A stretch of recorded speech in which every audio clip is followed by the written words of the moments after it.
was talking to my pal Veronica on the TJ Kirk Discord about leftism, about politics, about Nick Fuentes, about all kinds of stuff. And she was saying, one of these days we're going to have to talk about some of the criticisms she has of the left and what it's become over the last 10 years. And I didn't get a chance to catch her on her way out, but she said she's going to be watching, kind of having me on in the background as she goes to sleep. So hopefully she'll still catch this. But I've got a few criticisms of the left myself, and I feel like an outsider too when it comes to people on the left sometimes, because the chief way that I'm an outsider is that I'm critical of the DNC, like incredibly critical of the DNC. But there are other ways. First, Maya. What's up, Maya? Aria, Margot. Howdy, everybody. Hi, welcome. I hope Veronica lets me know when she is in here. That way I can go off on this rant, about my many criticisms of leftism. Excuse me. God, I know that's gross, but dude, I gotta tell you, that literally tastes like Little Caesars. The burp from what I had for dinner tastes like Little Caesars. You're inside of my skin. Ooh. Let's dance. I can't dance. Hi, Maya. Can't miss a Phoebe stream. Jack Mapper. What's Jack? Fucking look at all these regulars. The truth of life is that I have like 10 real fans. No, actually, if you look at my numbers, I have roughly 250 to 500 people that are like dedicated fans. Not all of them come in all the time, but when it comes to casual watchers, though, people who watch like once or twice a week, dude, I've got tons of those. But that's probably just because of my position on the fucking algorithm, just because I get pushed because I'm in these vertical streams. Everyone like the stream? Yes, please. I'm babysitting a lizard named Princess Diana. Well, don't let her die, because that'll be a double tragedy.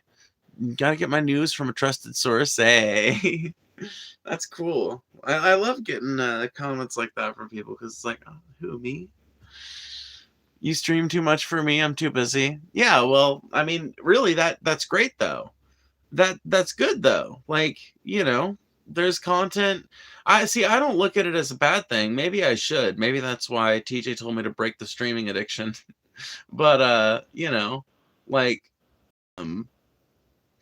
I feel like it's kind of a cool strategy, because it's like, if I've got the energy to do it and it doesn't take anything out of me, or if it makes me feel good to do it, and it's like profitable, and it's like good, like doing good numbers from an algorithmic sense, to me it just like makes sense to do it. And in my mind, it's like, well, I've got content almost every night of the week, but that means, if you've got Saturday and Sunday off, then you can watch Saturday and Sunday. But if you're the kind of person who's got Wednesday and Thursday off, then Wednesday and Thursday is y'all night to watch. And maybe I'm weird for looking at it like that, but I should be asleep, insomniac for life. I don't blame you. I was always the same way.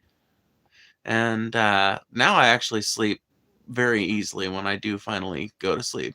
You get pushed by the algorithm because you're trans? I think you should stream more. I know you do. Everyone does. Listen, there are transformations coming to this channel. There's big things coming. You guys just wait. I'm not kidding this time. I'm not. I fucking mean it. I'm going to be putting something out later this week, and it'll be beautiful and wonderful and great. And it's going to be amazing. I'm going to have to fucking write it and work on it while I've got my son, but that's okay. We'll work it out. We'll figure it out. But I'm saying, like, it doesn't matter if I put out something cool and you guys don't watch it. So you guys make sure you got that subscriber bell fucking dang and all that shit, because when I do start releasing scripted videos and things that I'm like putting more production value into, it'll be a real shame if nobody sees it, because the only time you like me is when I'm sitting in front of you smoking a bowl and looking like your grandma. All right? If that turns out to be the only audience I have, then I guess that's okay. But I would like to fake it like I'm something a little bit more pretentious than that, if I'm so allowed.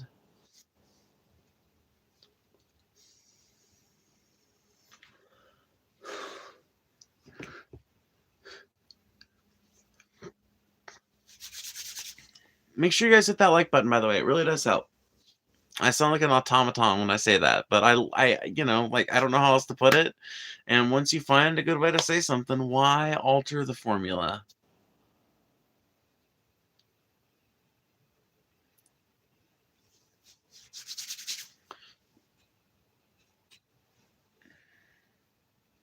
Flash your titties, bitch? No. You should probably go to sleep? Yeah, probably. It's very late at night. Well, that's Indian. Hey, Chota Beam. Welp, that's Indian. The Amish don't cut their hair like this. I don't know. At least I don't think Amish women usually have their hair cut into bangs, do they? Are you a boy or a girl? I'm a girl. A girl with a deep voice, but a girl nevertheless. Phoebe. Veronica! Ah, you're here. Finally, I can start my rant about my complaints, my many complaints about leftism. I didn't quite get a chance to catch you before you left Discord, which is good. You know, you've got to attend to your life, you've got to go to bed and all that. But I was still thinking about the topic, and so I'll regale you with some of my thoughts about it, right? So I think the biggest problem that leftism has in the modern day is that we've become completely divorced from economic interest. And economic arguments. Like, we just don't look at politics that way, and we really don't seem to incentivize our politicians to look at it that way. It seems like the only thing that people on the left at this point really care about electorally on the national level is that you're not a Republican, and on the state level, it seems like people's position and their willingness to be super vociferous on social issues has become more important than their advocacy when it comes to economic issues. And my evidence for this is the wide number of people who are incredibly liberal when it comes to social issues. They are very much on the left when it comes to queer rights and civil rights in general, making sure that people of color are guaranteed rights and that their rights are protected. They're very much about that, but they're horribly, horribly economically fascist, horribly economically conservative, and nobody really calls them out for it because they're afraid to lose this really close social ally, and all in furtherance of this economic agenda. But what they don't seem to understand is that as your economic agenda becomes more and more conservative, as it becomes more and more fettered to the corporate, like to the corporate drive towards profit, like the more fascistic everyone's policies are going to become. You don't get better social policy out of that. Even if you are electing people with better social policy, if they've got way worse policies on the economy, like, if it's a choice between someone who's silent on trans issues, but is very vociferous about their support for unions, very vociferous about their support for universal Medicare, for universal health care or Medicare for all, very vociferous about their support for a food stipend or something like that, versus someone who is economically conservative, but they're like, and I mean like economically like Republican, really. Like, you can be economically conservative and still believe in social programs, frankly. But Like if it's a social liberal economic Republican versus someone who's socially silent and economically leftist, I'll take the economic leftist who's silent on social issues, because frankly I would rather make those arguments myself. I get paid to do so through super chats and CashApp donations, which is why you guys should check out the fucking description down below and send a super chat if you want to make sure your comment or question gets read or answered. But I would rather be making the social argument, and I feel like most advocates would probably do a better job of it than politicians would.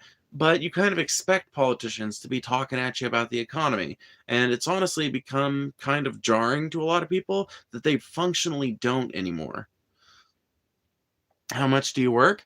Well, I mean, like every single bit of money I make on YouTube, and I stream between 2 to 3 hours a day, and I spend between 2 to 3 hours a day on, um, stuff that's not streaming but is still related to the channel. So, yeah, between 6 hours a day to maybe 7 hours a day. I don't know. I've never really sat around and like quantified it before, but I guess I probably should start. So you don't work? Okay, if that's how you choose to look at it. It's not how the IRS looks at it, sadly.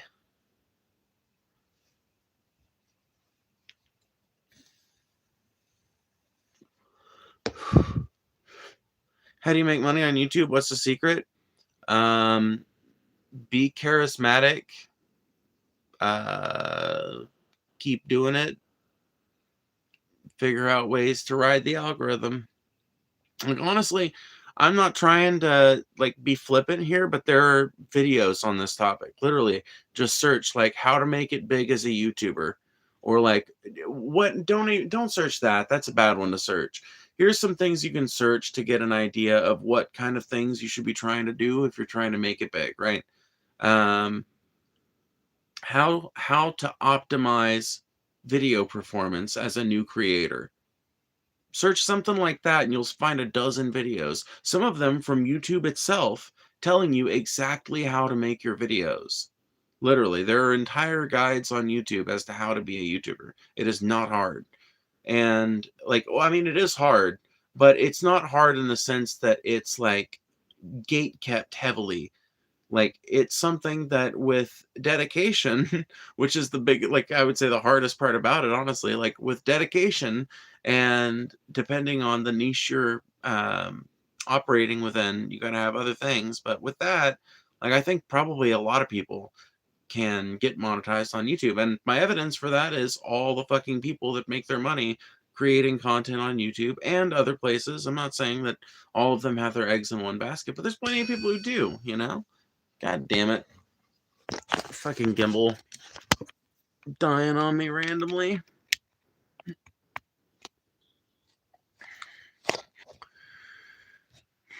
Some rookie level trolls. Yeah, like honestly, the trolls that operate in my chat are some of the dumbest people on the planet. If you look for reason in them, you'll be rudely disappointed. If you look for hilarity in them, you will find none. They are bereft of personality, bereft of humor. Make sure you send a super chat if you want to make sure your comment or question gets read or answered. That is literally the only way to guarantee it. I promise you. What's your core political philosophy? My core political philosophy? Probably anarcho-syndicalism. I think ultimately we would probably all be better off if we were living under some kind of if we were living under some kind of system where we were able to organize into communities that cared about one another and to looked after one another to the greatest extent that they can, and that those communities syndicated with other communities so that they could share resources as needed, trade as needed, um, so that there's like common understandings between people when it comes to standards, units, measurements, things like that. And I would say that my core political philosophy is probably described most aptly that way. That is what I bend my will towards. Nice bangs, bro. Thanks. They are.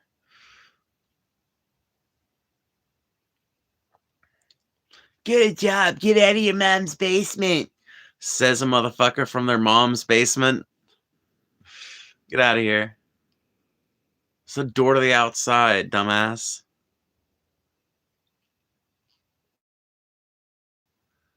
Why do you have squatters' rights on your hippie guitar? Because I stand in solidarity with people who exercise the true meaning of the phrase, property is theft. Because I stand in solidarity with real human beings occupying real houses that were meant for human beings to live in, not for banks to use as investment vehicles. My biggest problem with the left, and that's people like Bosch who will call you an idiot for suggesting a third party and worship Dems. Yeah, that is another big problem with the left. Speaking of what we were talking about earlier. Yeah, thank you, Ghetto Jesus, for the $5. I really do appreciate that. Yeah, so that is another big problem with the left, is the fact that so many people on the left are so willing to poo-poo third parties and independent candidates, even though, like, mathematically, there is actually no reason why they couldn't work. You can win a plurality in enough states to get enough electoral votes to win. Like, okay, like, you just can. You do not need a plurality in every state. You need a plurality in enough states to get enough fucking electoral votes. And you're telling me we can't get a plurality in fucking 20 states? I call bullshit on that. I call bullshit on that idea. No, you can't? Well, I call bullshit. I don't believe you. I flatly do not believe you. I think a strong, inspiring, third-party candidate could, would, and will someday break the two-party system of America. And hopefully that third party has the good sense to introduce ranked choice voting as one of its first reforms. Why the pride flag? Because I'm a trans woman, and I think it, conveys, like, the fact that I'm part of the queer community to people pretty clearly and loudly and easily, and because I like the colors of it. I think it makes good set dressing. If you vote really mattered, then they wouldn't let you vote. Yeah, I've heard this one before, and ultimately votes matter in the sense that there's only so many times and so many ways that they can reject your vote and manipulate it before the people start to rise up and fuck things up and make life hard for the rulers. And as time has gone on, there have been more and more incentives added to their already long list of incentives why they should take people's vote seriously. So, like, I understand the anti-electoral criticism, and I recognize that ultimately they do try to shut working people out of power to the best of their ability. But, like, President Johnson was voted in on a ticket. You know what I mean? And the Fair Housing Act was a good thing. And a lot of people at the time really did want it.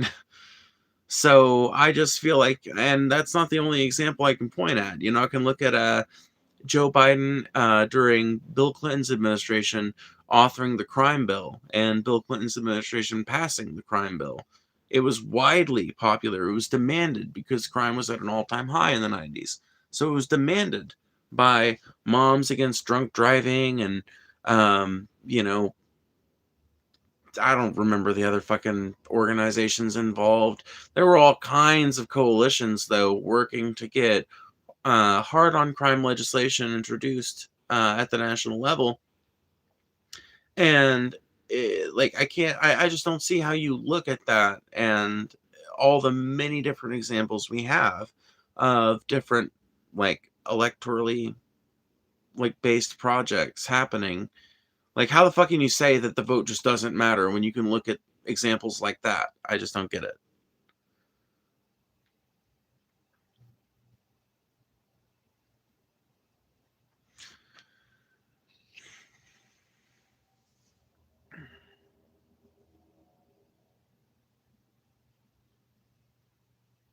Those are great points of critique, Phoebe. Well, those aren't my only ones. I just keep getting derailed because the chat is going wild. But yeah, like I've got a number of points of critique. My the one I was going off on before I got so rudely interrupted by my own chat was basically I think we've gotten too forward on the social issues. I say as I've got a pride flag behind me, and not forward enough on economic issues. That's not to say that I think we should abandon social issues. I think that it's important that we maintain a solidarity focused approach when it comes to um, like organizing within leftist circles. I really think that that is important. But when it comes to looking for allies within the halls of power, and when it comes to welcoming new allies from the halls of power or from the opposite team or whatever, I think that like I think that the criteria by which we decide to work with someone needs to be economic, not social, frankly. I think that if we can get, because I think that that is the big sword that hangs over all of us, right? The sword of anti-trans genocide is horrible and horrific, but it hangs over my head and other trans people's head and not much else. The sword of anti-Hispanic discrimination hangs over the head of Hispanic people and people from South America and Central America, but it doesn't, affect really much of anybody else, right?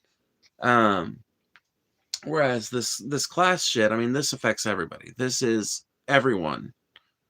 Class is like the great unifier, and I think like if we don't get some relief on these issues, we are going to like continually be dealing with new versions of the MAGA movement. Third parties have no shot yet. It will take a special individual in a special circumstance to make it happen, and there's nothing impossible there. A special individual in a special circumstance. A special situation, you might say. A special individual in a special situation. Yeah, well, I appreciate the $5. I think that third parties can work even under our current electoral system, but people are unwilling to try it because they don't want to risk losing the election. Well, I got news for you. A bad Democrat's going to lose the election just as hard as splitting the vote and going third party would have, Not only that, but if you go for a strong third party that's labor forward, that's economics forward, you are going to scalp Republicans too. I used to work for Sanders. Dem party has pushed me away so hard I even voted Trump. We need a new party. Thank you, Joey. Thank you, thank you. What's up, Taylor? Good to see you in here. I'm the complete opposite of you, but I hate this administration. Everyone is human. See each other as human. Pledge allegiance to the country, not party nor person. And I don't even really think that it's that important you pledge your allegiance to the country, but I certainly think people should have more allegiance to their country than they should to the individual leaders of their country. For sure, for sure. Aw, thank you, Amelia. What a kind soul. What a fucking cool-ass motherfucker. High five. Love it. I love those little gift thingies. They just make my heart happy. Well, the U.S. has planned to carpet bomb the net. I'm so glad that got deleted before I could read it. Aw. Thank goodness. I love my mods. Just, it's a great day when you have moderators that save your ass. Phoebe, I like your confidence. Well, thanks, Pink Fur. I like the fact that you're in here for all of my streams, hyping me up, That's why your allegiance should be to yourself and your higher power, if that's your thing. Yeah, I kind of feel the same way, Taylor. Yeah, I kind of had a hard time like enunciating it properly, but I kind of feel like ultimately you owe allegiance to yourself primarily and perhaps only, and then to a higher power if you're really into that. But ultimately, you don't have to owe your allegiance to a country. Although, like I said, I can't deny I find allegiance to country far less objectionable than I find allegiance to one individual human being. The most dangerous part of people saying that Trump will cancel the midterms is people being afraid to vote or think it won't matter. 100%. Oh my God, 100%, Amelia. I wish people would understand Trump is not God. He's not He's not Pol Pot. Like, America's systems so far have not, as far as I know, been degraded to the point where you cannot trust your vote. And in fact, what really sucks is, if you think about it, who is it that has been pushing the "you can't trust your vote, electoral politics is all bullshit" line as far as big politicians go? It's Trump's line. So, like, why are people on the left acquiescing to this idea that election fraud is already around the corner, and that things are already desperate, and that things are hopeless? I do not think it is the right impulse. I think that, like, not to sound like a complete lib, but I think the right impulse is get out there and vote in the fucking midterms for local people. You know, we don't even have to have the national level conversation of Republican versus Democrat. Go find local people running for whatever party you think will run the best. Run your town the best, sorry. And for policies that will actually save us from this, like, careening descent towards fascism, because our vote does still matter. Right now, our vote still matters. And I wish people would also get this too, and a lot of people don't think about it, but if we have an election and there is a broad general sense of how that election went, and then it's subverted under the current conditions, I think that that would be a catalyzing moment for some kind of big structural change. That's as much as I feel comfortable saying on YouTube with their terms of service and everything. But I just feel like, you know, if bullshit claims of voter fraud led to January 6th, then imagine what an entire election that actually did get canceled would do for an entire country of people. You know, if the mere fucking bullshit claim of fraudulent electors and all that shit was able to convince 10,000 people to descend on DC and try to take it over in a coup, then imagine what the entire country having its elections called off because of the whims from some administration would do. So it's just like, even if that does happen, people should still go out there and vote. They should still plan to vote. They should still plan to be active electorally, because even if the fucking fucker did try to, the fucking fucker, even if the fucker did try some shit like that, you're not going to be in the position to revolt if you're already hopeless about it. You're not going to be in the position to fight back if you're already just like, you know, it's all over, you know. You know what that star means? It means I'm a badass who likes the goth shit.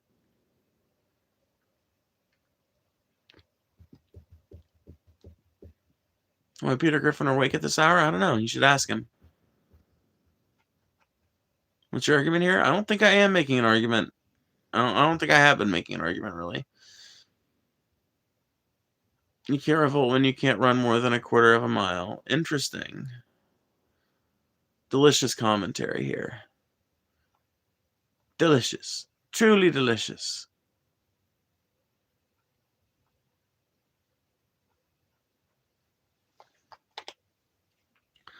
Don't be talking shit on the mods. Don't worry about what my mods got to say.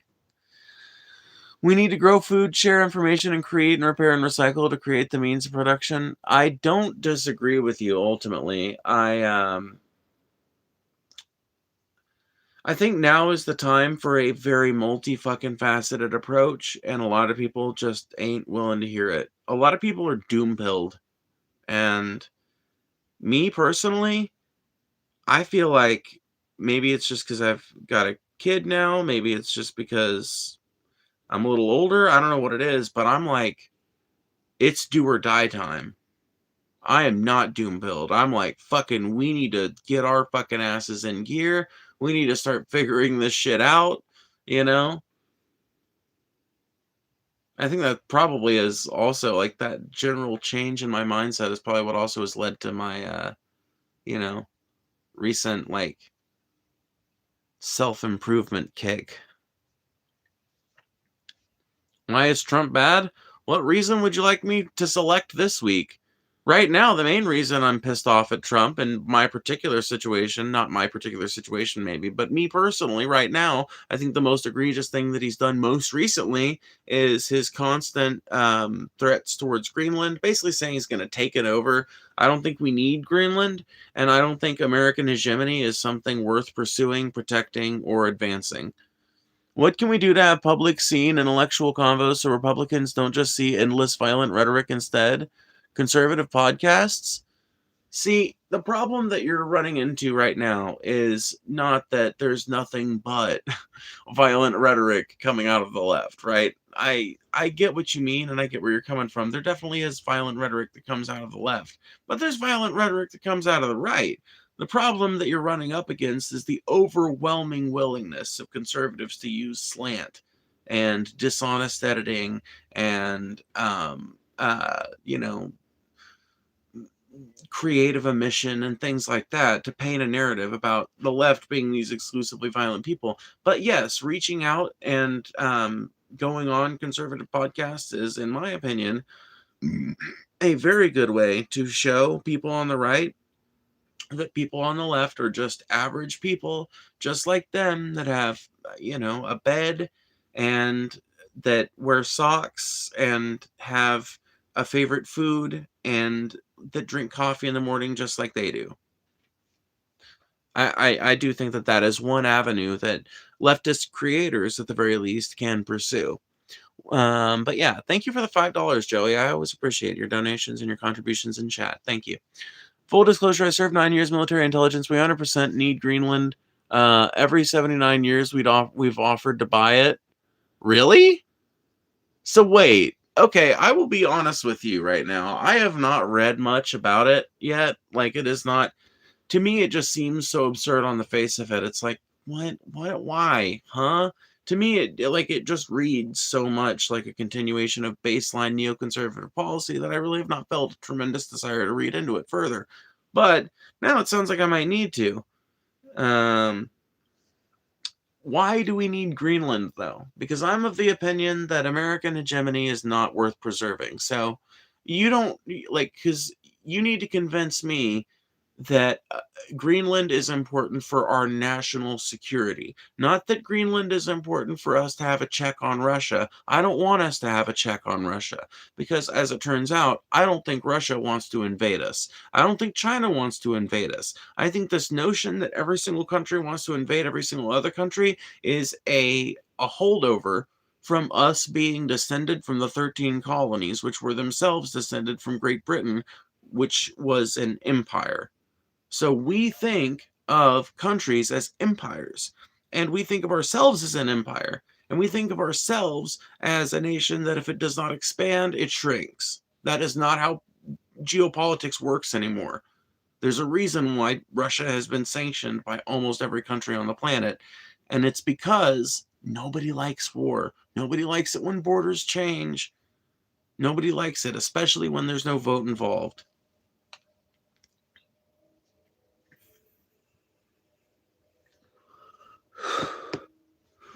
But we still look at it that way. We still look at it that way. You have no idea what the fuck you talking about. You about to get so fucking bitch banned so hard, you're going to be sad as fuck coming in here with an alt account crying about it in 10 minutes. And I don't relish your position. But countries do like war and do like when borders change? No, they don't. That's why it keeps happening. It doesn't really keep happening. Can you cite an example for me? Like, there's a few countries that have been warring with each other for a long time that haven't stopped. Ukraine and Russia being the most prominent example. But Israel and Palestine being perhaps the second most prominent, right? There are a few regions that haven't really stopped warring much, like in the last ever, but like in the last 50 years, like when's the last European state that changed borders significantly? When's the last European state that had to go through an independence process or a severance process or something like that? It was probably the reunification of Eastern and Western Germany, which happened in the 90s. But that was an artificial separation that pretty much everybody rejected as legitimate in any way. everybody west of that line rejected its legitimacy, okay? We are pro-Palestine here, 100%. Can I see your guitar? It looks so cool. Yeah, sure. There you go. Make sure you guys hit that like button, by the way. It really does help. Every single time you hit that like button, it's another chance to stream out to even more people, which increases the quality of your viewing pleasure by increasing the number of people engaged in the chat. What's your opinion on the massacre of civilians in Iran? Should the U.S. engage? I don't think the U.S. should engage because I am loath to commit human lives and resources to any foreign conflict for any reason ever before diplomatic options have been attempted. What I would say is, like, you know, I'm a big fan of, I think it was either Teddy Roosevelt or Franklin Roosevelt. That it was one of the Roosevelts, though. I'm pretty sure, that had this saying when it came to foreign policy. He said, "Speak softly, but carry a big stick." And what that means is you don't need to beat someone to death to get them to agree with you. In fact, it's better if you don't, but you don't want to be caught unawares either.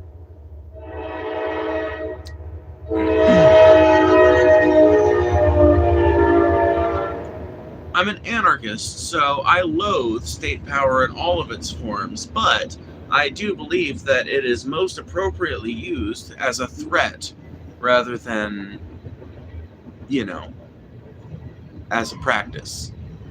Just a good night, loves. Just so awesome chatting. Aw, awesome. Well, thank you, Veronica. I always appreciate it. Appreciate that $2. Hell yeah. Train check. Yep. So just curious, if there isn't wars going on, what about borders and other reasons? Could you please explain the current going on in India or the conflict in Nigeria a couple years ago? Well, I'm saying there are regions that have been fighting for a long time, and yeah, those conflicts have continued to go on. I don't think that what's going on in India is a war. At least if it is, I ain't heard about it, but whatever. You'll forgive me. I don't read the Times of India every day, so maybe I'm wrong. But if you're talking about the India-Pakistan issue, yeah, of course, they're at each other's throats. They've been at each other's throats for 100 years now. They're going to be at each other's fucking throats for another 100 years, whatever. I ain't talking about that. I'm talking about developed countries, okay? I'm not talking about regions that literally cannot stop fighting, okay? I'm not talking about the ones that go like every 20 years and there's like some kind of territorial dispute. I'm talking like France has had basically the same borders for like 500 years. You know? Canada has had basically the same borders since its inception, more or less.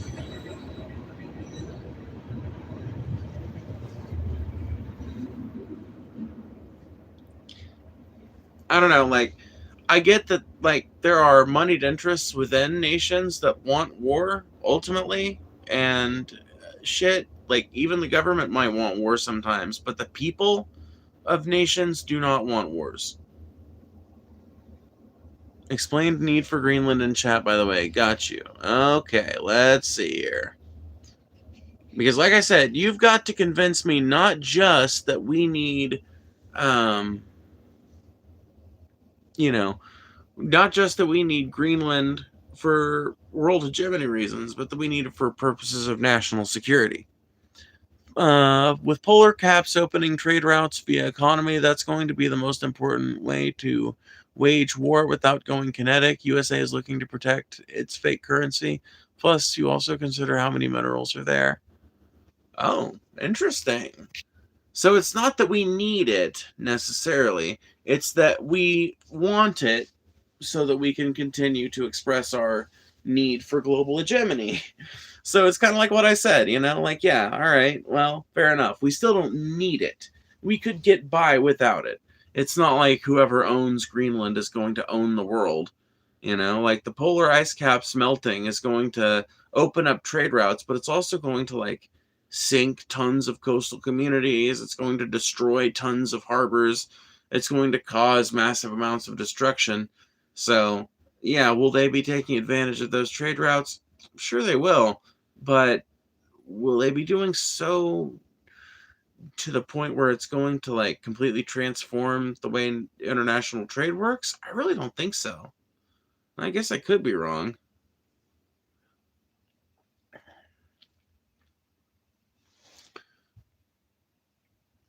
Yes, it is. It's been a war going on since the summer last year. America has done that for centuries. We've been in and out of conflict for as long as I've been alive, and I was born in the 90s.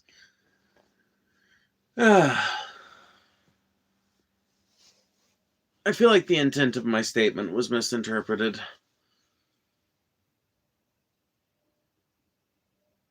If World War III does begin, the question is not if Greenland, what advantage point could America have, such as Taiwan is. Huh? What's going on? America itself is so bubbled by the idea of Western dominance and being a hegemon, most folks don't realize the actual horrors occurring around the world. Yeah, well, I mean, like when it comes to Americans, we're just fucking insulated from that shit, frankly. Like Google does not, if you search news and you're an American on Google, Google is not going to show you a repository of international news sources. It's going to tell you what's happening in your state and what's happening in your country. And that's it. If there's something really crazy, like the protests that have been going on in Iran, then you'll hear about it. But shit has to really be popping off. And really, shit has to be popping off in a country we've got interests in. We don't have interests in Niger,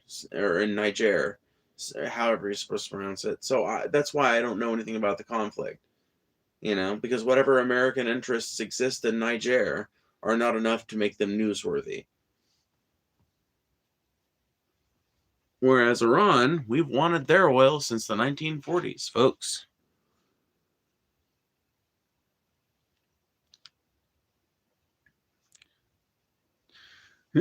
Do you know the meaning of anarchist? I don't drive a car because they run on gas, but if I did, it'd run on biomass. I ride a bike, or sometimes I skateboard. So fuck off all you drivers and your traffic hordes, sitting all day in your traffic queue. I'm a better anarchist than you. I don't eat meat. I just live on moldy chives or the donuts that I found in last week's dumpster dive. Kids, you people in that restaurant, I think you are so sad when you could have been having bagels like the ones that I just had.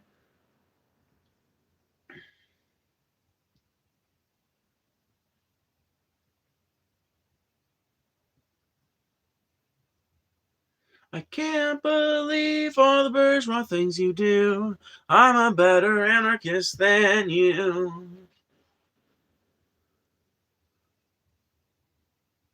I don't wear leather, and I like my clothes in black, and I made a really cool hammock from a moldy coffee sack.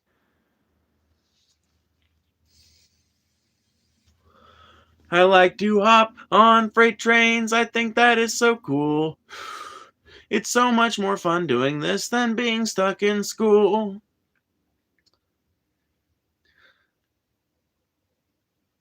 I'm a better anarchist than you. I am not a pacifist, I like throwing bricks, and when the cops have caught me and I've taken a few licks, I always feel better if I've got a bloody nose, 'cause I feel then so militant and everybody knows. By the time the riot is all through, I'm a better anarchist than you. I do not have sex, and there will be no sequel, because heterosexual relationships are inherently unequal. I'll just keep on moshing to anti-flag and crass until there are no differences in gender, race, or class. You brainwashed breeders, you just haven't got a clue. I'm a better anarchist than you.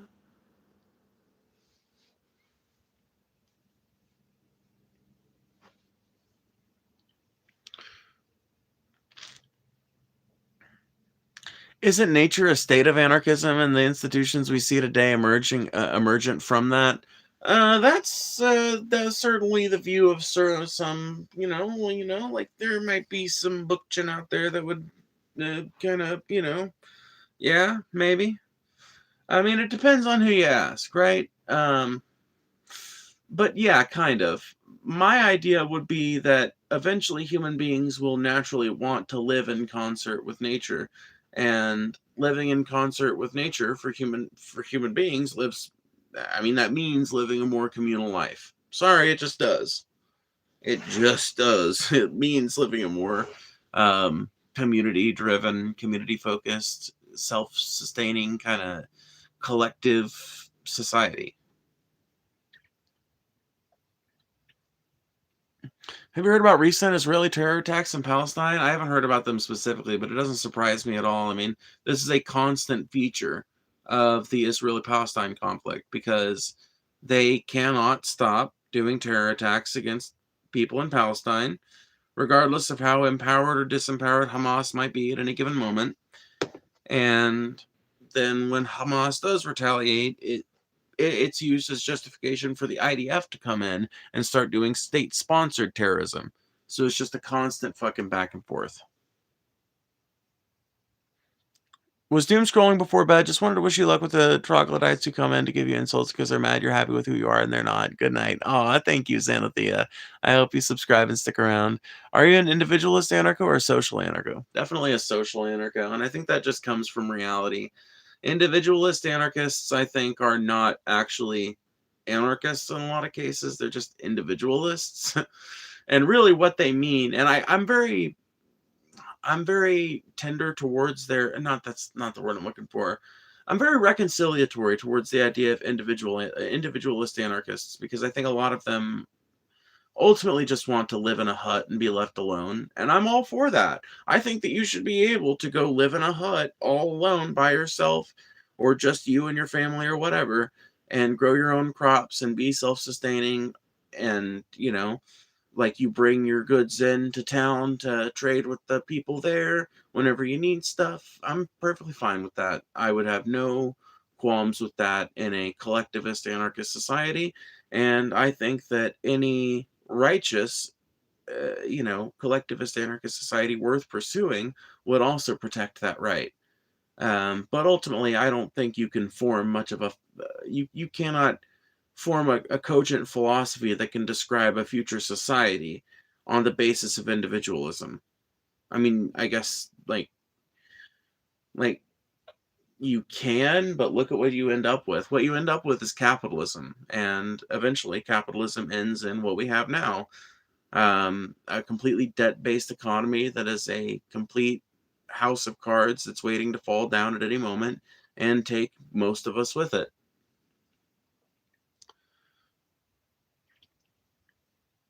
And I'm pretty sure the reason why the world laughs at us Americans is because we keep electing stupid morons like Joe Biden and Donald Trump.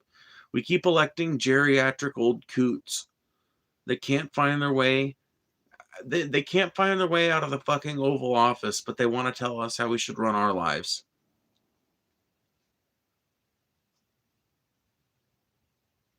Living in a hut ain't anarchism. You need to look at revolutionary Catalonia. See what I mean? See what I said when I said, it depends on who you ask?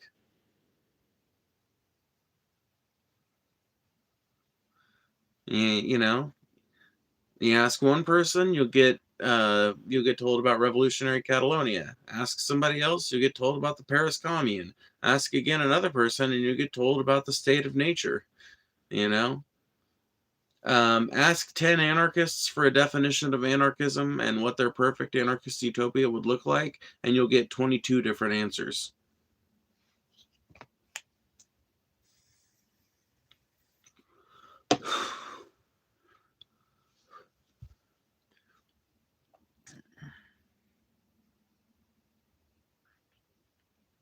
You can't even wash the fat off your hoodie. That's why they make fun of us. Just going to let you know, here in America, like oil or grease is usually called oil or grease, like we don't call, like using fat as a generic term for like grease is like a very you know, particular thing to do, if you know what I mean. Anarchists don't strive for utopia. I'm sorry I used the wrong literary device. Do you forgive me? Can I say something right now? I fucking hate other anarchists. I literally hate and despise other anarchists. You guys are the least sufferable group of people on the planet. You guys are the most insufferable group of douchebags ever known to man. And, you know, I'm not excluding myself either. I'm an insufferable douchebag too. But I happen to be a little bit self-aware, and that makes me a little bit easier to tolerate. Those of you out there who think you've got it all figured out and you literally know the answer to every problem that's ever happened, and you know exactly what the correct version of philosophy looks like, and anybody that doesn't is an idiot that's never read anything, and it's the most insufferable douchebaggy shit that I ever see online.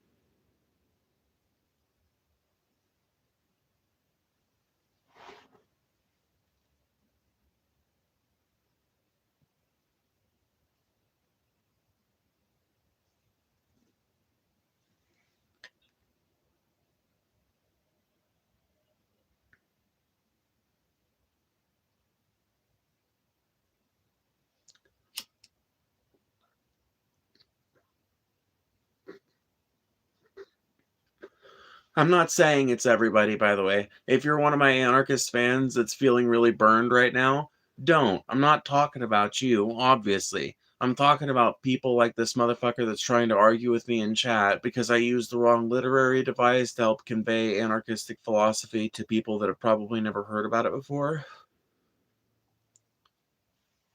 But because I didn't specifically explain it that it's both difficult to conceptualize and visualize an anarchist utopia, and that partly as a part of that, because like anarchists don't ultimately have some like written out theory based utopia that you can point at and be like, yeah, that's exactly how the system would work. Like, not only that, I just hate it because it's like predicated on the idea that I haven't talked about any of the permutations or the frameworks that people have envisioned for the various different kinds of societies that might be described as anarchistic. Like, this whole conversation started with me going over that. And now I'm sitting here in the muck, arguing with some moron in my chat about whether or not I know shit about anything because I used a literary phrase that they don't like. Because I used a fucking word that they don't think suits the philosophy. It's cringe. It's full cringe.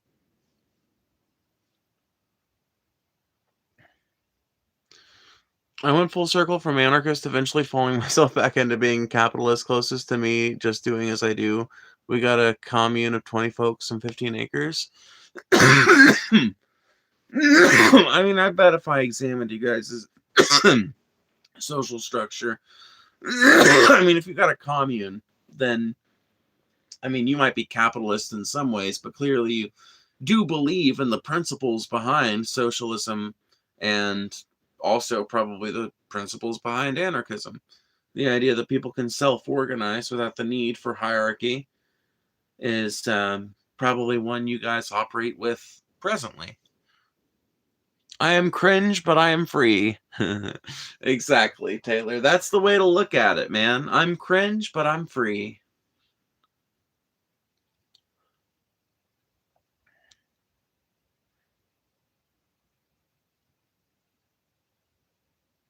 We do not like you because you support a Nazi supporter nation. You are a fascista. Huh? What are you even talking about? Are you trans? Yes, I am.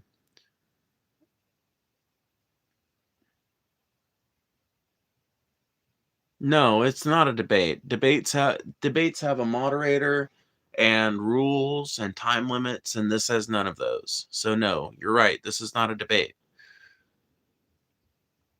Bro still living in his mom's house? Says a motherfucker living in their mom's house. Tell me you live with your mama without telling me you live with your mama.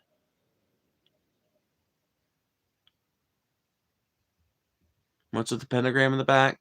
I think it's a cool symbol, and it tells people instantly that this girl's not Christian. I'm not trans, I'm just an asshole.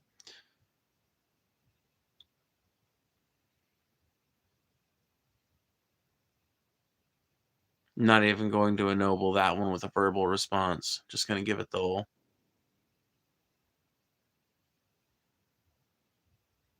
Formal debating lets you get away with so much more bullshit. I 100% fucking totally agree, Trippa. Let me make you a mod, by the way, so you don't ever get accidentally banned or anything like that.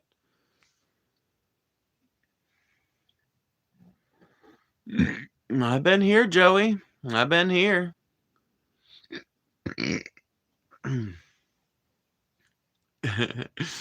You're trans, Taylor. I didn't know. That is news. I'm not gonna lie. Have you ever thought of therapy, mostly like a mental therapy? Yeah, I've been through extensive therapy, actually. Yeah, for sure. How come transphobes and KKK members have 100% overlap? They don't. They don't. There are plenty of people who are transphobic who are not nearly organized enough to be in the KKK. You kind of have to have a little bit of disposable income to join the Klan. Like, you don't have to be rich, and in fact, they, tend to discriminate against like people that are too rich. But you do have to have some disposable income. You can't just be joining the Klan as like a broke dick motherfucker that's got no money to pay for the initiation rite and the robes. What's your thoughts on ICE, Phoebe? Real cold. No, I don't know. ICE should be disbanded. It's one of the most recent government organizations and expressions of government power that have been created, and it needs to go away with the rest of the fucking Patriot Act. By the way, I'm about to be getting off of here, so any last donations you guys want to send in, please consider sending those in.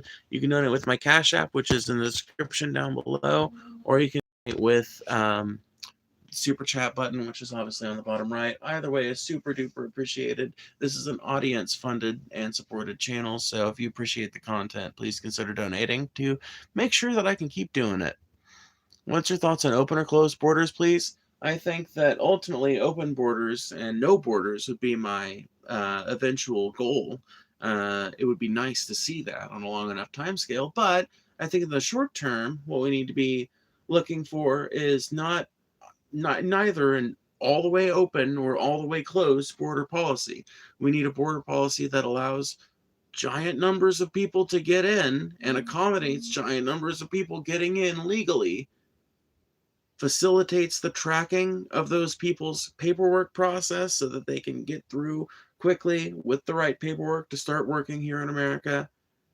And I think that the problem would start to self-correct pretty fucking quickly.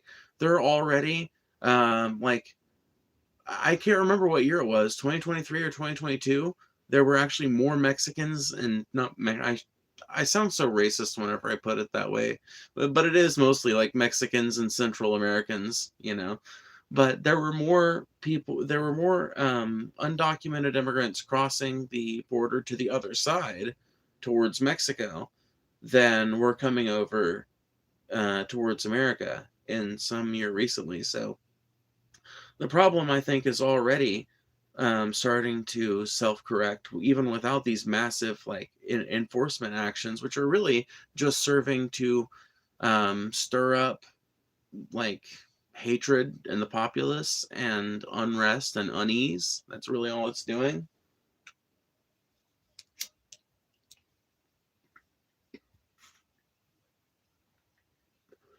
But even then, you want to help the problem self-correct sooner, you streamline the immigration process and you allow border facilities to take in massive numbers of people every day. Because right now, like, if you, like, there are people who get turned away from entering the United States because we just don't have any effective way to let them quarantine. And they haven't gotten, you know, this, that, or the other immunization.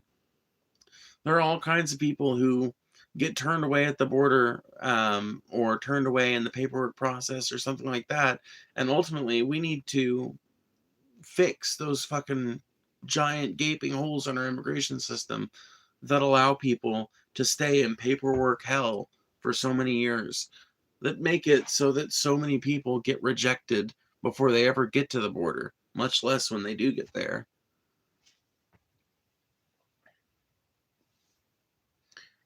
How do you feel about Minnesota? Well, I feel like that video is very clear and obvious that ICE officer murdered that woman because he wanted, well, in my opinion, because he was fucking scared and he shouldn't have been on the fucking force as soon as he was. Honestly, after that incident that happened like 3 months ago where he got dragged by the car, and this is not me taking his side, this is not me saying he's okay or anything like that, but hear me out, right? He shouldn't have been fucking working. You should not be right back on the force, especially with the fucking escalating tensions that have been happening. His superiors, if they gave a fuck about the health of the public, would have taken him off. At the very least, they would have taken him off of active, like, well, I don't know how to put it because it's feds. They would have taken him off street duty, basically, put him behind a desk or something. But he probably should have been on administrative leave for a couple of months to get his head together before he came back to the front lines, so to speak. And probably, like, in any competent administration, would not have been allowed to return to the front lines until things were not so fucking crazy, Like, the fucking country is upset right now, dude. The country is pissed off. There are all kinds of people mad, all kinds of people fucking protesting, and I just don't feel like that is the most apt time for a fucking officer with recent trauma to be working the beat.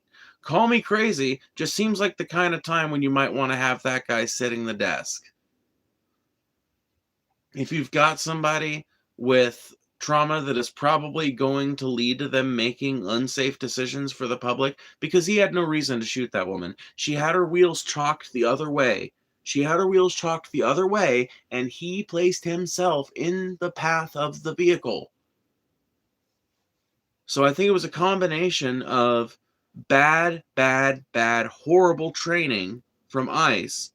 I think these ICE supervisors have covertly been telling their agents, because they've gotten orders from on high, to do all these intimidation tactics, because he got ran over after starting to make a second circle around this lady's car and basically realizing that she was about to drive off. He decided, no, you ain't gonna drive off, bitch. I'm keeping you right here. And pulls a gun on her and shoots her just flatly fucking right in the fucking head. And a dead woman can't turn a steering wheel. So if her fucking wheels weren't already chalked to the right before she died, then how on earth do you explain her driving to the right after the fucking shot? People will say, oh, it's the slumping of the body. No, the slumping of the body is why her wheels straighten out after she gets past the Pacifica.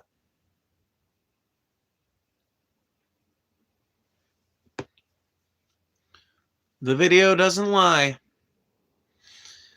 The video doesn't lie.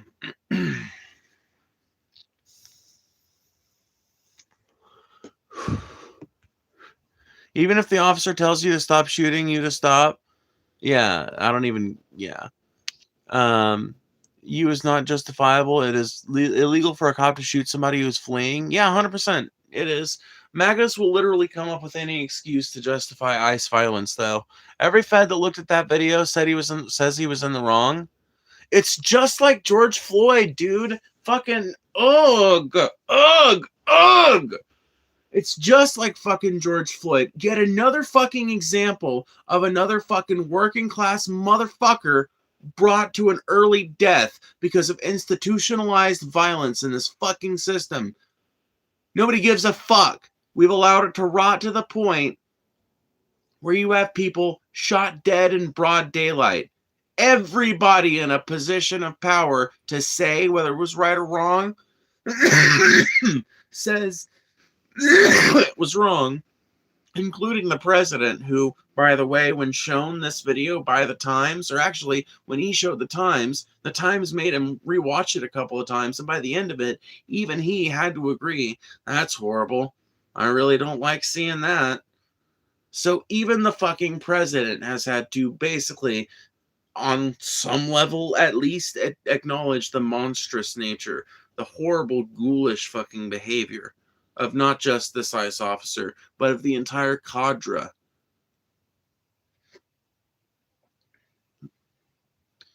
And it's just like George Floyd, where you had a ton of fucking officials. A ton of officials. You had, after George Floyd happened, I was working at a prison when that happened. I was a security, I was a correctional officer. So the person at the top, our major, he sent out a mass email, and it was like carbon copied to the director of fucking the Department of Corrections and everything. And he sent out this big mass email basically saying, hey, this is a great example of what not to do and why you don't keep someone in this position for any longer than you have to, and why you don't put actual pressure on the back.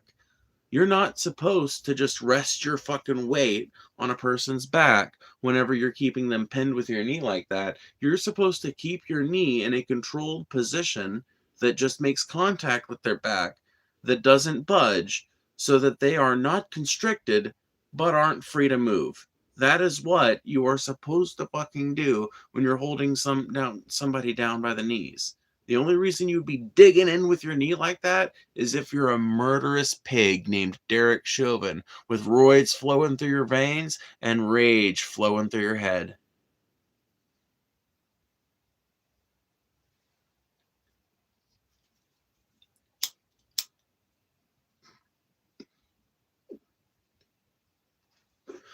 But it's just like the George Floyd incident, dude. The only difference is the race. Back during George Floyd, I remember being gaslit by Republicans and right-wingers about what was going on. You could see the life flee from George Floyd's eyes in that video. You could hear the desperation as he called for his mother.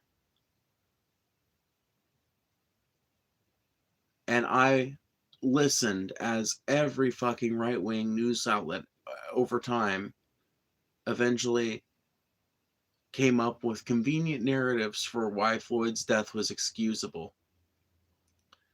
And the factory really turned on quick this time,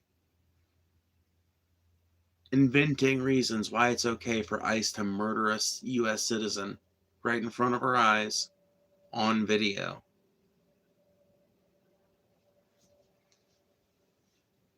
Trump thinks he's immune to act how he wants and do whatever. I think that Venezuela was a good thing, but it wasn't executed in the best way, and we definitely don't need Greenland.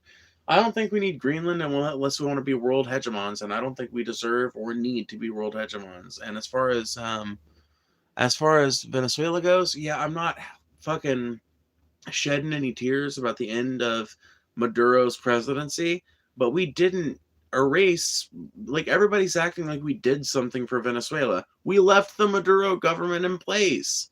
Maduro himself was willing, and his government by extension, to work with the United States before all this garbage. We did not need to go arrest him, unless we want to install our own government down there eventually, which would make sense, because according to Trump, we're going to be controlling Venezuela for the foreseeable future. Marco Rubio and Stephen Miller in particular.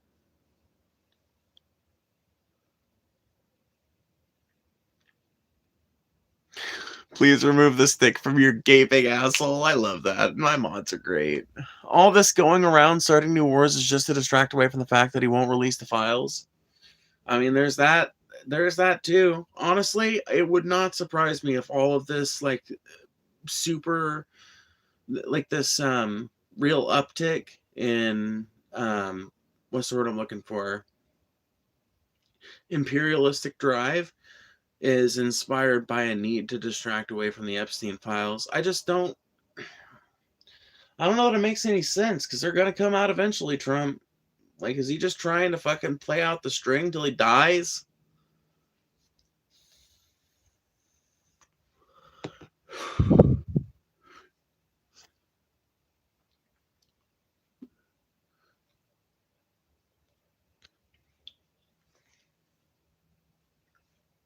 Venezuela is what I'd call the double king situation.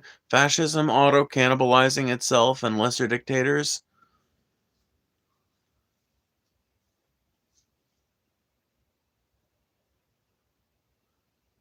You might need to elaborate on that one a little bit. I'm interested. You've piked my interest, but damn, you know what? You should really bring that energy to another live one of these days, because I have to go see her soon. Let me see. Did I miss a super chat? Do you have any tips on how to get organizing as an anarchist? Yeah, definitely. So thank you for the $4.99. I'm sorry I didn't see your super chat until just now. I'm so sorry for that. But yes, I do. You should check out an organization called the Industrial Workers of the World. They almost certainly have a chapter near you, and you can look on redcard.org to get a little bit more info about them. But yeah, look into the IWW, and also look into the Democratic Socialists of America, because even though the DSA is not explicitly an anarchist organization, there are lots of anarchists who, by virtue of their loving organizational structures and desiring to be part of leftist activism in the United States, have joined the DSA as a substitute for any better political organization. Otherwise, um, look for any kind of local community org that is doing good work for the people around you. This can include animal shelters. This can include food pantries. This can include any kind of mutual aid or charity or kind of support organization or anything like that that exists to help actual human beings, and obviously is not politically biased in a way that is itself anti-human. If you're an anarchist, I don't blame you for not wanting to organize with the White Knights of the Ku Klux Klan, for example, or for not wanting to organize with Christian nationalists, for example, or not wanting to organize with Catholic charities, for example, But, you might be able to go find yourself a food pantry that is nominally religious, but allied with a religion, like with a branch of Christianity that is somewhat acceptable from a human standpoint, from a kind of moral standpoint. Might be able to find one. You can find animal shelters that might be nominally religiously oriented, but ultimately, if they're doing good work and are not allied with something that is explicitly anti-human, then assisting that organization is itself anarchist organizing. You are actively participating in the means by which human beings take care of their own problems. And if nothing like that exists in your area, maybe talk to some friends, see if you can't get something started. Even if it's just a little, even if it's just a little book club, even if it's just a book club.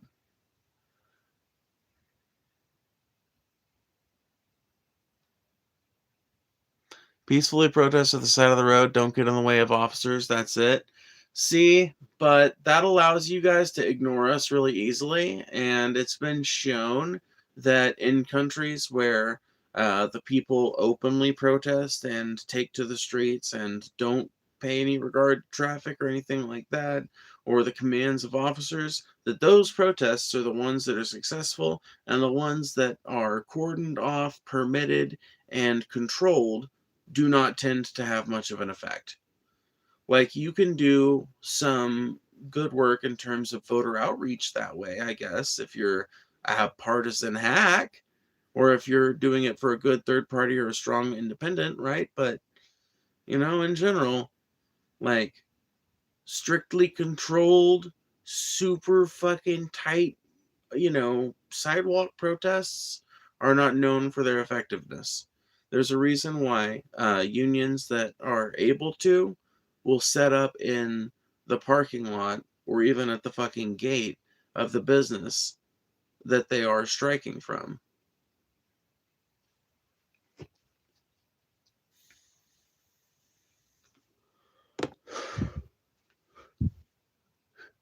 Why are you demonic? Because I got possessed about 4 years back. Blocking the road is peaceful. Yeah, blocking the road is 100% peaceful. Literally, there is nothing violent about me holding hands with two other people, one on each side of me, and sitting on a roadway, insisting, all right, you can fucking get into this business that's being struck, but you're going to have to run over 1,000 people to do it. Are you prepared to take 1,000 human lives to reopen the gates of capital? Are you prepared to spend the rest of your life in prison or perhaps be executed by the state because you so wantonly slaughtered human beings? You are the violent one if you're willing to take that many human lives because they had the audacity to sit down and link hands. See, you guys think you've got the moral higher ground, and you guys think you're winning the argument. You're not. There's just more of you that were always like that are coming out about it now. But the vast majority of human beings out there are not really like you guys. Like, the vast majority of human beings are kind of like humanist in tendency and want to see people be happy and healthy and all that shit. So, I don't know. The long, outstretched arm of history bends towards us, and our victory is nigh. As long as an ambulance is not being blocked from getting to save somebody, well, duh. Yeah, of course. Yeah, like if an ambulance comes by, then obviously at that point you fucking have to open things up. Now, that being said, if someone were to abuse that and sneak in scabs with an ambulance, I think that would be basically, I think that would be tantamount to perfidy, basically. Just saying it frankly. But perfidy on the same scale that Pete Hegseth apparently did. Apparently, Hegseth and his Department of War, or whatever it's called now, launched attacks from an airplane that was designed to look like a civilian airplane. Huge no-no. Combatants in war, combatants in a wartime action, have a right to know that they are being acted upon by a hostile enemy force, not merely by rogue criminals. They have a right to know the nature of the conflict that they have been involved, in which they have been involved. How can you care about morals and humans if you are demonic? I feel like now that I'm stuck here, I kind of have like a vested interest in it, This flabby human vessel that I've occupied needs food and love, whatever that is, and all that other shit. So I just figure, it's probably for my best interest and the best interest of the other walking flesh vessels if I take at least a cursory interest in these matters, right? There's literally a show called Lucifer that answers this very question. Am I basically stealing the Lucifer bit? I might have watched that show enough to get that much of it, honestly. Satan never killed anyone in the Bible. He just educated them. That's true. In fact, Satan is never even shown to torture anybody. Ironically, The only well, okay, that's not true. The only person Satan has ever shown to have actually fucking tortured in the Bible is Job, who he only tortured because God bet him that the devil could torture him nigh to death, and Job would still call out for God, that his faith would be unshakable. So God literally bet some dude's family and everything on the premise that he would be fucking eternally faithful. The story of Job, everybody. Anyway, I gotta go. I love this Lucifer show, I won't lie. Amazing depiction of him. Yeah, I think it's alright. I've been wanting to read the Jewish Bible. I've always liked the Old Testament way more. The Old Testament is definitely more interesting reading. I'll give you that much. But anyway, I'm cold. It's been a good night. Thank you guys for hanging out with me as always. I hope you guys will subscribe to my channel and watch my other videos. Watch other things I've uploaded, please. That's the best way you can help me without giving me any money. Thank you so much. Bye.